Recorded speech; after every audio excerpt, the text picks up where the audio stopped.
Yo, what up? So I'm gonna review Digimon Tree, the movies made for the 15th, I think, anniversary of the Digimon series, the original Tamers, the original 7 or 8 Digidestin if you can count Kari with them. But yeah, this is all about the original characters. Don't be expecting to see, kind of a spoiler, but don't be expecting to see the Tamers from season 2. You know, Davis, Yoli, and that kid, I forget his name, and Ken. Don't be expecting to see those. Well, they kind of talk about them, but let's talk about this, right? We follow Tai and them. This happened 6 years after the ending of season 1, 3 years after the ending of season 2. So they're older. Tai and the gang, most of them are in high school. Kari and TK, they're in the middle school, I believe. And they're living their lives, right? They don't get together as much as they did. Especially Joe, motherfucker's always learning and shit. And, they live their lives, whatever. Shit's going down, though. So usually shit does go down. If you guys haven't seen the previous films or the show, shit eventually goes down. Now, can you watch this without, knowing everything from the show? Yes, but you will be lost a little bit, especially with who some of the antagonists are, what's going on. You'll be lost a little bit, their relationships, even though they do a pretty good job of making these characters go through certain milestones in their life, understanding what makes them, different nowadays.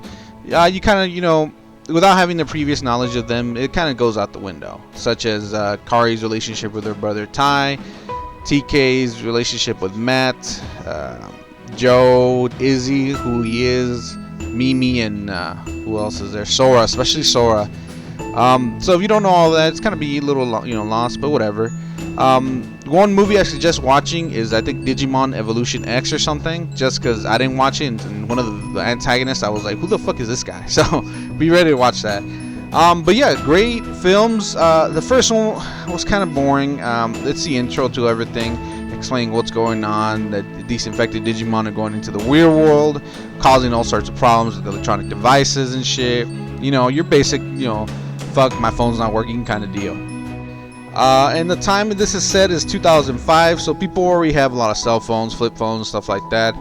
This is, like I said, only set 3 years after the season, 2, so it's 2005. Things aren't that interconnected yet, but not like nowadays, but it still kind of is, right? So people depend on their mobile devices and their watches and stuff like that, and if something's disrupting it, you'll know what it is, a Digimon. So with all that being said, luckily our Digidestin summoned their own Digimon back. We got Agumon back fighting and shit, which is great. We get to see them evolve again, Digivolve. The music sucks. Oh my god, the Digivolve music sucks. They should have just gone with the original Digimon. I don't know how they do it, but yeah, they should have gone with the originals. The evolution, and oh my god, that's something I hated, is they take forever to Digivolve. This thing, you'll be seeing this for like 5 minutes at a time. It's like, what the fuck, man? Why is it taking so long? The music is not entertaining. Some of the soundtracks are alright, they grow on you, but some of them don't. I believe they changed some of the music in the English version from the Japanese for some reason, so I don't know why. I don't know why they did that.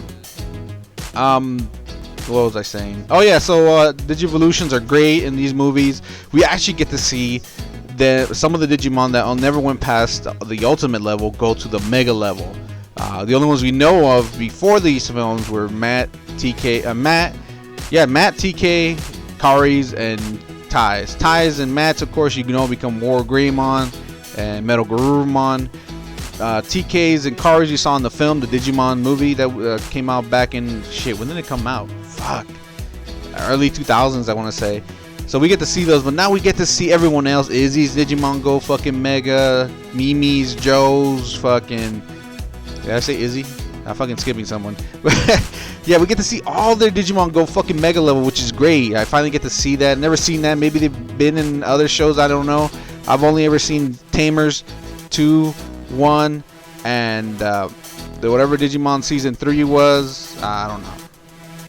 I just saw, my bad, it's not Digimon Tamers, it's Digimon Adventure 1 and 2. My bad, correcting myself there. But Tamers is my favorite season, which is season 3. Different characters and all that, which it was darker, so. But yeah. It's great to see all these Digivolutions, bottom line. That's one thing I loved about the film. The characters beam all back. Some original voice actors from both the Japanese and the dub. Great seeing that. New characters added. I actually didn't like them at first, but like I said, it takes a while. I didn't like them probably until like movie 4. I started liking it. Let's see what else. The agency, the world agencies know about Digimon. They're working with different people, Digimons from different worlds and stuff. I don't know, some weird shit. Things have arisen in the digital world. Different factions have arisen, so there's different things going on. So be expecting all that shit, right? Like I said, some of the movies you gotta watch beforehand, the Digimon film, stuff like that. You gotta take some things out.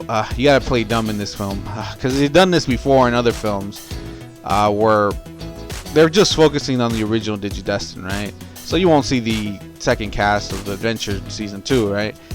They'll put some bullshit lie that they got defeated and are in stasis and stuff like that. Even though we know who they are, we've seen them before. They're grayed out because they're not gonna add them to this film. They're not. Don't be expecting them. I was, and they kind of fucking let me down. Some of the fights are great. The fights are great.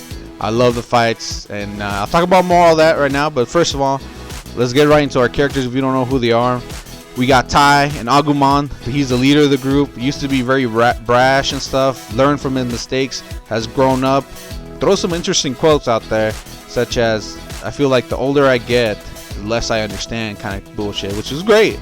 I love that. He's a great guy, great leader, and he's grown a lot, actually, out of all the characters. Matt and his partner, what is it? I can't even say. I don't know. I can't say her the name right now. It's escaping me. You have it right there, so it's all good. He's second in command. Also, he hasn't changed much. Fights with Tai still a lot. Sora's still the mother of the group. We love her. I love her anyways. She's always in a love triangle with Tai and Matt, but that's kind of changed in the film. Izzy, intelligent as ever, all stuck in his book. Seems to like Mimi, who's our star, #1. Digidestin. She's cool. She came back from America. That's great. Joe, bookworm, hitting the books. Has a girlfriend apparently. Fuck. TK and Kari, the couple I want to be together, but they have said that they don't get together, which sucks. But I love Kari too, especially her past. It's incredible, man. Get to know her is great. Mako, she's a new character. I was adverse to her at first, but she seems to grow on you. Especially her past is pretty sad, especially with her Digimon. That's pretty crazy stuff.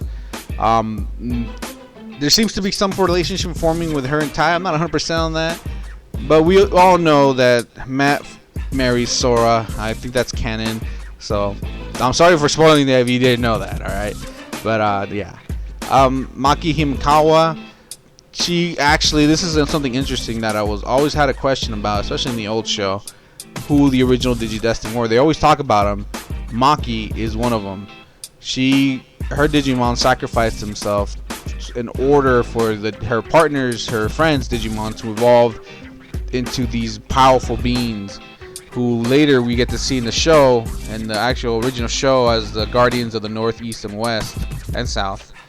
Daigo's Digimon was one of those that evolved. I believe his was a Dragon of the North, which was incredible. I always wondered what happened to Digidestin. They kind of do explain it in the original show. They lost against the Dark Masters, who were pretty powerful, by the way. They were Mega Digimon, so that was incredible. But when we get to see these two original Digidestins, that's great. And there are still questions I want to ask about them. The movies leave you with a hanging question. Hopefully the sequel for 2020 will answer that for the 20th anniversary. But yeah, I love the Digimon universe. Like I said, I've seen Digimon Adventure 1, Adventure 2, Tamers. I saw a bit of the fourth one, whatever it was called. Kind of stopped after that because they became cops. I'm like, no, man, I don't do cops. Yeah, I mean, the Digimon world is growing on me. I've been the biggest fan. Yes, I love Pokemon too, but Digimon has a certain, it becomes serialized. And it was great. I enjoyed it. I enjoyed the films. I enjoyed the Digimon and the evolutions. And I can't wait for the sequel to these 6 films that's coming out in 2020. Yeah, I believe like 3 more years after what this happened, or 5. But altogether, all the films, I give them a 7 out of 10. There's some films like the first one that I don't like that much, but there's some like the second one I love, and it just goes from there. Altogether, though, 7 out of 10. If you want individual scores for each films, I mean, I can't remember individually, but yeah, that's one of my scores for all the films put together. They're all pretty good, pretty average. Not average, pretty above average a little bit, but yeah, nothing too special. But yeah, man, thanks for watching. Hit that like, hit that sub, and I'll catch you guys next time. Peace.